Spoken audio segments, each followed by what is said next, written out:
para ilmuwan telah mendeteksi kasus varian baru SARS-CoV-2, yaitu virus penyebab COVID-19, di Afrika bagian selatan, Hong Kong, dan Eropa.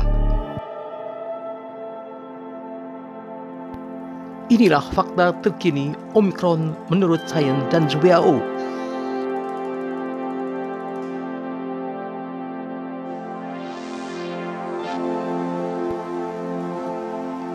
Para peneliti di Afrika Selatan dan di seluruh dunia sedang melakukan penelitian untuk lebih memahami banyak aspek tentang Omicron dan akan terus membagikan temuan penelitian saat telah diketahui.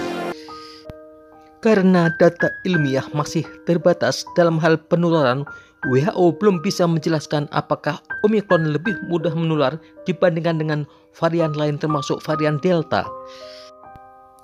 Namun, penelitian awal menunjukkan bahwa kecepatan penularan mencapai lebih dari 500% atau 5 kali lipat dibandingkan dengan virus corona SARS-CoV-2 aslinya yang pertama kali ditemukan di Wuhan, China 2019 yang lalu. Penelitian awal menunjukkan bahwa kecepatan penularan yang mencapai lebih dari 500% atau 5 kali lipat dibandingkan dengan virus corona SARS-CoV-2 yang asli pertama kali ditemukan di Wuhan, China tahun 2019 yang lalu. Dengan potensi penularan yang mencapai 500% tersebut, Organisasi Kesehatan Dunia WHO telah mengklasifikasikan varian Omicron ini ke dalam kategori variant of concern VOC tanpa melalui kategori variant of interest atau VOI. Varian of interest adalah varian SARS-CoV-2 yang ditandai dengan mutasi asam amino yang menyebabkan perubahan fenotipe virus yang diketahui atau diprediksi dapat mengubah kondisi epidemiologi, antigenisitas, dan virulensi virus. Sedangkan varian of concern adalah varian virus corona yang menyebabkan peningkatan penularan dan angka kematian akibat COVID-19. Omicron masuk dalam kategori varian of concern karena penularannya mencapai 400% dibandingkan dengan varian of concern lainnya seperti varian Delta.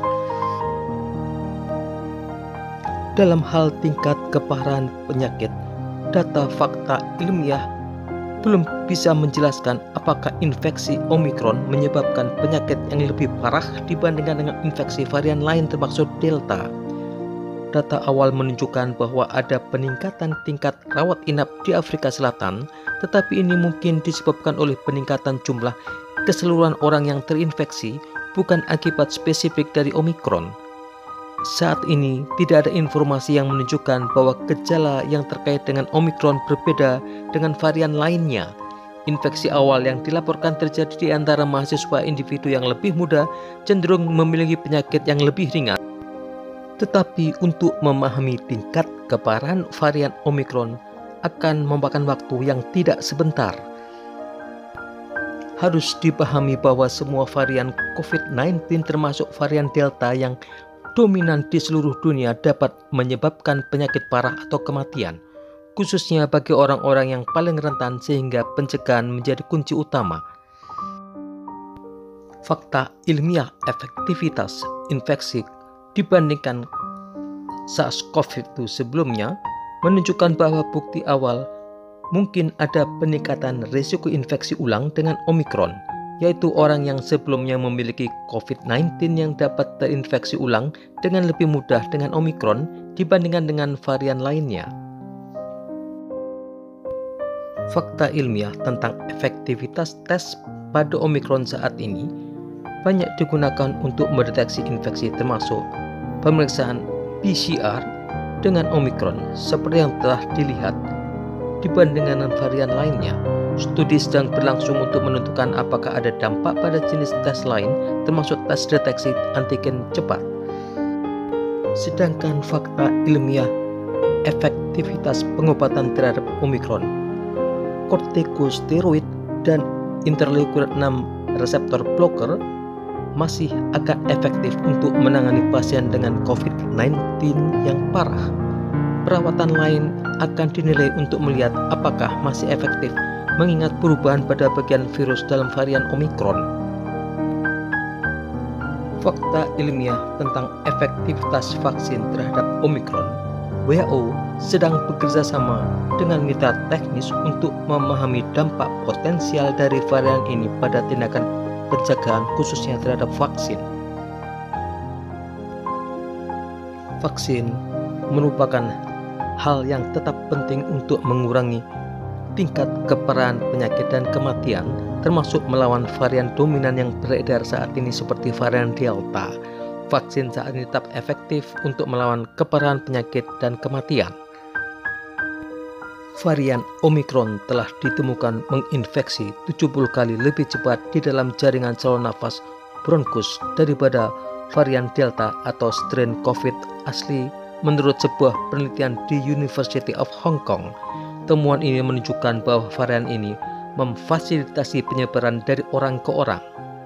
Tetapi berita baiknya di jaringan baru Omicron bereplikasi 10 kali lebih lambat daripada versi asli virus corona yang mungkin berkontribusi pada penyakit yang tidak terlalu parah.